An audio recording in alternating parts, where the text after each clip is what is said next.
Terima kasih pemirsa, masih di Prime Market Highlight. Laju indeks harga saham gabungan naik turun bagaikan roller coaster di sepanjang tahun 2024. Ya, puncaknya kenaikan tertinggi indeks harga saham gabungan di level 7.910 dengan kapitalisasi pasar mencapai 13.200 triliun rupiah dan total ada 41 perusahaan yang masuk ke Bursa Saham Indonesia.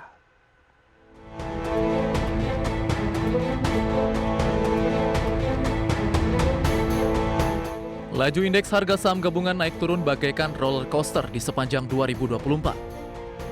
Meski berfluktuasi, IHSG mampu mencetak rekor tertinggi atau all-time high berjilid-jilid. Puncaknya kenaikan tertinggi IHSG atau level all-time high atau new ATH terjadi di 19 September 2024 di level 7.910 dengan kapitalisasi pasar mencapai 13.200 triliun rupiah. Namun pasca menyentuh level tersebut, IHSG lebih cenderung tertekan. Per 27 Desember 2024, pergerakan IHSG masih bertahan dalam tren konsolidasi. Kondisi ini menyebabkan secara tahunan atau year to date IHSG melemah 3,25%. Kondisi ini berbeda dengan tahun 2023 dan 2022 yang masih mencatatkan pertumbuhan di 6,16 dan 4,09%. Selanjutnya IHSG sempat anjlok cukup parah di 5 Agustus 2024 hingga 3,4% dalam sehari akibat kekhawatiran resesi Amerika Serikat. Di sisi lain, IHSG juga dihadapkan tantangan efek pasca kemenangan Trump. Euforia kemenangan Trump membuat pelaku pasar mengantisipasi kebijakan proteksionis yang bakal membayangi pasar keuangan dengan risiko inflasi dan perang dagang. Rintangan untuk IHSG masih datang dari prospek suku bunga meskipun sudah turun tetapi masih di level tinggi. Bank Indonesia hanya menurunkan suku bunga sekali September lalu dan BI Rate bertahan di level 6%. Sementara The Fed menurunkan suku bunga sebanyak 3 kali dan proyeksi tahun depan lebih cenderung dovish. Di sisi lain, pelemahan nilai tukar rupiah ikut membebani IHSG dengan menembus level 16.300-an per dolar Amerika Serikat. Pada tahun 2024, Bursa Efek Indonesia diwarnai berbagai emiten baru yang mulai melantai atau IPO. Total ada 41 perusahaan yang masuk ke bursa saham. Perusahaan-perusahaan yang melantai di tahun ini juga memiliki predikat papan pencatatan yang beragam, mulai dari perusahaan dengan papan pencatatan pengembangan sampai yang utama. Dikutip dari laman PT Bursa Efek Indonesia, papan pencatatan utama ditujukan untuk perusahaan besar yang telah memiliki rekam jejak keuangan yang baik. Sementara papan pencatatan pengembangan, perusahaan yang belum dapat memenuhi persyaratan pencatatan papan utama dan belum membukukan laba bersih.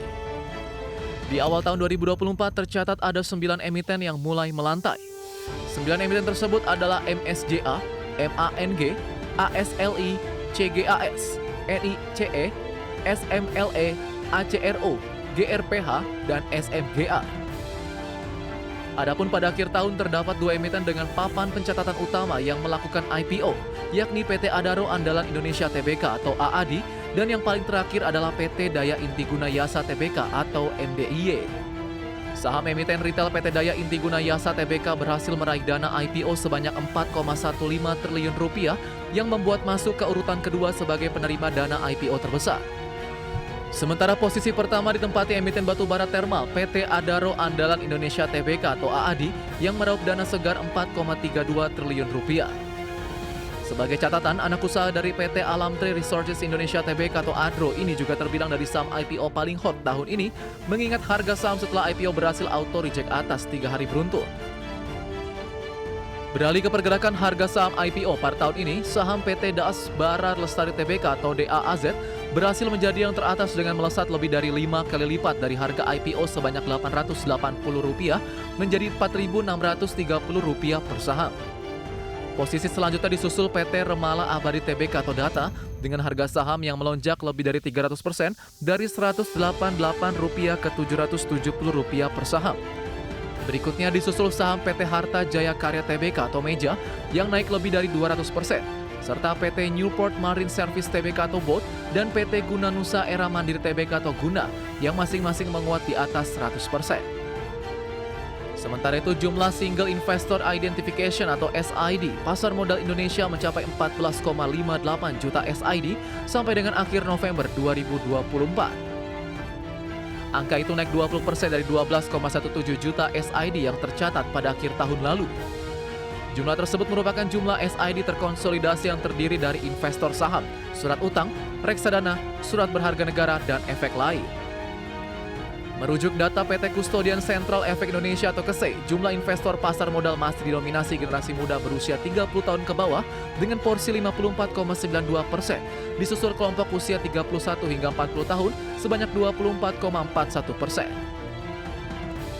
Bursa Efek Indonesia juga mencatat sejumlah inisiatif strategi sepanjang tahun seperti peluncuran ASEAN Interconnected Sustainability Ecosystem atau ASEAN ISE pada Februari, kemudian pengembangan sistem penyelenggara pasar alternatif atau SPPA, peluncuran papan pemantauan khusus dengan mekanisme full call auction pada Maret, serta penyesuaian regulasi pada Juni. Tim Liputan IDX Channel.